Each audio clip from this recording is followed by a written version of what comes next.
गांव का बरगद।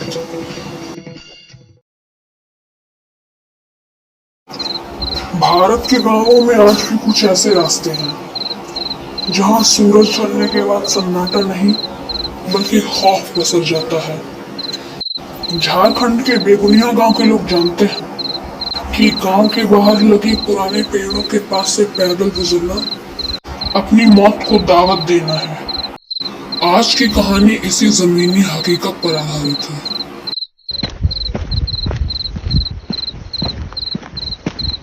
राघव, मैंने तुमसे कितनी बार कहा है कि शहर से लौटते समय रात मत किया कर। ये हमारे गांव की सीमा है। यहाँ के पेड़ सुरक्षित नहीं है। अब चल, जल्दी से कदम बढ़ा। भैया, आप तो खामखा डरते हो। बस 5 मिनट का रास्ता और फिर हमारा घर आ जाएगा।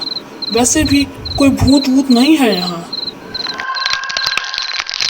भैया, वो देखिए, उस बड़े पेड़ के ऊपर से वो साया नीचे हवा में उड़ता हुआ आ रहा है। उसके पैर हवा में हैं, वो जमीन को नहीं छू रहा। अरे, अब ये क्या बोला है? इसकी आंखें तो आग की तरह चमक रही हैं।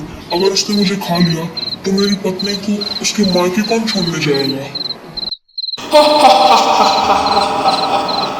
इतनी रात को मेरे साए के नीचे से पैदल गुजरने की हिम्मत कैसे की?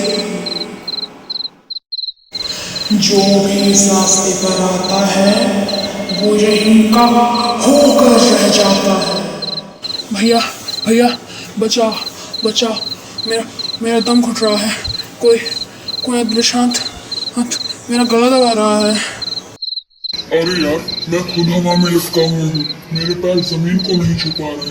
मुझे तो डर इस बात का है, अगर इस भूत ने मुझे खा लिया और मैं मर गया और फिर मेरी पत्नी अपने मायके नहीं पहुंच पाई, फिर तो मेरी पत्नी मेरी आत्मा को भी चैन से नहीं जीने देगी।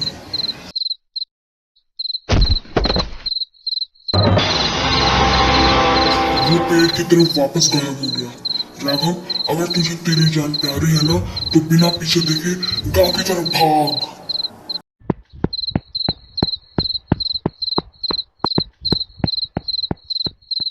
राघव और सुखदेव तो अपनी जान बचाकर गांव के अंदर भाग गए, लेकिन बेगुनिया गांव के उस रास्ते पर आज भी कोई रात को पैदल नहीं जाता।